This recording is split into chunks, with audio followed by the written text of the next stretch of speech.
नोएडा से एक बड़ी खबर आपको बता दें। कल नोएडा में चली आंधी तूफान ने सोसाइटी के फ्लैट की पोल खोल के रख दिया। जी हां, सोसाइटी में तेज हवा आंधी तूफान के कारण जो फ्लैट के खिड़की दरवाजे टूट गए और गिर गए। आपको बता दें ये मामला जेपी अमन सोसाइटी का है। क्या है पूरी जानकारी, मेरे साथ हैं editor in chief Neeraj Sharma. Neeraj Sharma, क्या है ये पूरा मामला? ये देखिए, ये जेपी अमन सोसाइटी की तस्वीर है साक्षी, और ये तस्वीर जो है ये सब कुछ बयां कर रही है। कहते हैं कि हाथ कंगन को आरसी किया और पढ़े लिखे को फारसी किया। ये तस्वीरें उसी की गवाही है। ये जो तस्वीर जो दिखाई पड़ रही है कि तेज हवा आती है और फिर देखिए फ्लैट के अंदर का ये हाल, किस हाल में ये पूरा फ्लैट हो जाता है। जगह जगह मलबा बिखरा हुआ है, सीमेंट टूट करके बिखरे हुए हैं, छत के प्लास्टर उखड़ गए हैं, दीवारों के प्लास्टर हट गए हैं, और तो और खिड़कियां तक कबड़ गई हैं, बाहर आ गई हैं। आप इससे अंदाज़ा लगा सकते हैं कि कंस्ट्रक्शन क्वालिटी कैसी होगी। दरअसल जेपी अमन जो सोसाइटी है साक्षी, यह भी इंसॉल्वेंसी प्रक्रिया में गुजरी। सुप्रीम कोर्ट तक मामला पहुंचा और सुप्रीम कोर्ट से ऑब्जर्वर नियुक्त किए गए।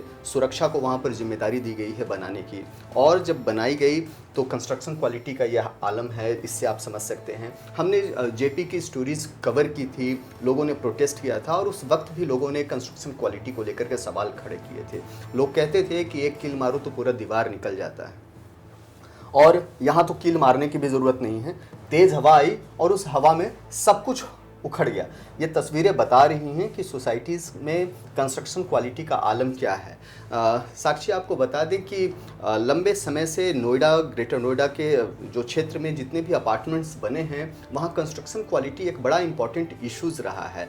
जो फ्लैट खरीदार हैं वो अक्सर इस बात का जिक्र करते हैं कि उन्होंने हार्ड अर्न मनी से फ्लैट तो खरीदा, घर खरीदा, लेकिन वो अब तक घर को संवार नहीं सके हैं, और वजह उसकी सबसे बड़ी है ये कंस्ट्रक्शन क्वालिटी। ये जो गवाही, ये जो तस्वीरें जो दिख रही हैं साक्षी, ये बता रही है। देखिए ये महिला कैसे परेशान होकर के एक चीज़ों की जानकारी दे रही है और बता रही है।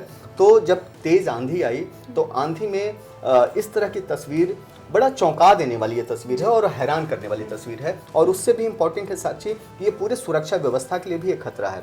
जो व्यक्ति उस फ्लैट में रह रहा है, आप समझिए कि उसकी ज़िंदगी भी दांव पर लगी हुई है, क्योंकि कभी भी कोई बड़ा हादसा हो सकता है। जी, बड़ा सवाल ये है, जब आंधी तूफान या बारिश होती है, धूप होती है, सब बचने से हम घर में जाते हैं, लेकिन घर में ही ऐसा हाल, तो आप समझ सकते हैं कि इंसान जाए तो जाए कहाँ। क्योंकि जो एक सोसाइटी में जो लोग होते हैं बड़ा अमाउंट देते हैं नीरज जी, अपने सेफ्टी के लिए, सिक्योरिटी के लिए, अच्छे एनवायरनमेंट के लिए, लेकिन उसके इतर अगर ये तस्वीरें मिलती हैं तो बहुत हताशा और मायूसी हाथ लगती है। सवाल ये उठता है कि नीरज जी, आखिर कब तक जो लोग हैं ऐसी भ्रष्टाचार के जो सारे तस्वीरें सामने आती रहती है। आपने पहले भी देखा इको विलेज 2 में कैसे प्लास्टर गिर जाता है, पूरी जो गाड़ी है वो टूट जाती है। इससे पहले भी एक सोसाइटी से मामला सामने आया जहां पे प्लास्टर गिरने से 2 गाड़ियां क्षतिग्रस्त हो जाती। मतलब लगातार जो सोसाइटी में कंस्ट्रक्शन को लेकर सवाल खड़े जा रहे हैं। तो अब इसका सॉल्यूशन क्या है? क्यों नहीं बिल्डर अपनी हरकतों से बाज आ रहे हैं, पैसा पूरा ले रहे हैं लेकिन काम अधूरा करके दे रहे हैं? देखिए साक्षी, आप सच कह रहे हैं कि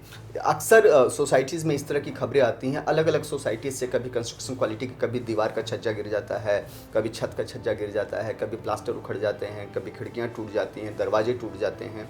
और यहाँ तो आलम बहुत ही विकराल है। आप इस तस्वीर से ही आप अंदाज़ा लगा सकते हैं। साक्षी, ये कोई पहला मामला नहीं है जब इस तरह की तस्वीरें सामने आई है, और इसीलिए चाहे नोएडा अथॉरिटी हो या ग्रेटर नोएडा अथॉरिटी हो, कंस्ट्रक्शन क्वालिटीज़ को लेकर के इश्यूज आते हैं। और उन्होंने कई सोसाइटीज़ जो है अपना ऑडिट भी करवा रही है, कंस्ट्रक्शन की ऑडिट भी हो रहा है कि वो कितने मजबूत हैं, उसका जो बेस है या पिलर जो है वो कितना मजबूत है, आधारभूत ढांचा वहाँ पर कितना अच्छा है।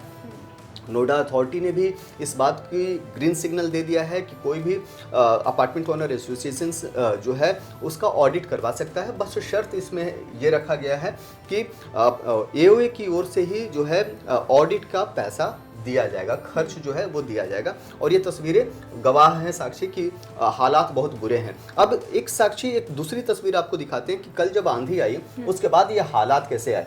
ये जो तस्वीर देख रहे हैं साक्षी, ये भी जेपी अमन सोसाइटी के ही बाहर का है। ये मदर डेयरी का एक मिल्क बूथ बाहर में बना हुआ था, और वहाँ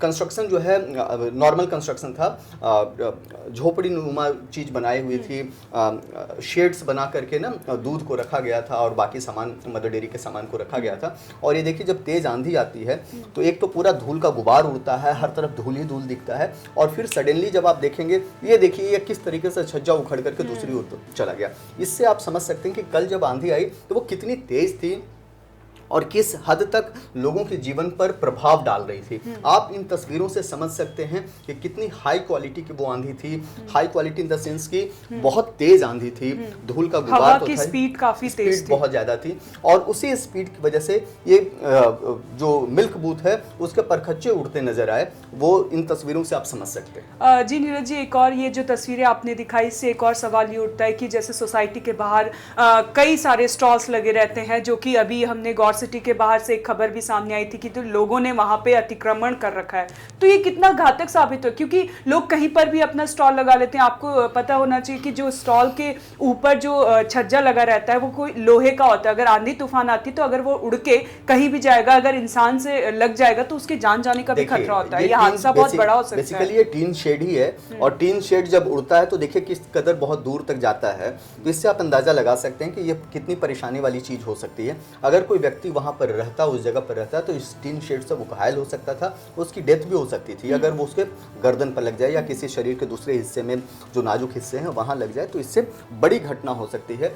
जहां तक इंक्रोचमेंट की बात है तो ये पूरे नोएडा, ग्रेटर नोएडा में एक बड़ा सवाल बन गया है कि सोसाइटी के बाहर बड़े संख्या में स्टॉल्स लगे रहते हैं, और वो कहीं ना कहीं इंक्रोचमेंट है। लोकल वेंडर्स जो वहाँ पर रहते हैं, आइदर ये लोकल पुलिस के हवाले से वो लोग रहते हैं, उनका साथ मिलता है, या जो लोकल नेक्सस है वहाँ पर लोगों की उस वजह से रहते हैं, अथॉरिटी का नेक्सस है। कहीं ना कहीं कुछ ना कुछ तो गड़बड़ है, जिसकी वजह से वो सड़क पर ही दुकान सजा लेते हैं, और एक ट्रैफिक व्यवस्था भी उस वजह से परेशानी में आती है, और लोगों की सेफ्टी सिक्योरिटी तो हमेशा बनी रहती है। जी नीरज जी, बहुत बहुत धन्यवाद आपका। आपको बता दें ये बहुत बड़ी खबर जेपी अमन सोसाइटी से, जो सोसाइटी के भ्रष्टाचार की पोल खोलती हुई नजर आए। आपको बता दें कल जो तेज स्पीड से आंधी चली उसने फ्लैट के अंदर ऐसी तबाही मचाई जो आपने तस्वीरों में देखी। खिड़की टूट गई, दरवाजे टूट गए, घर में तहस नहस मच गई। ज्यादा जानकारी के लिए आप देखते रहें one nation one group news.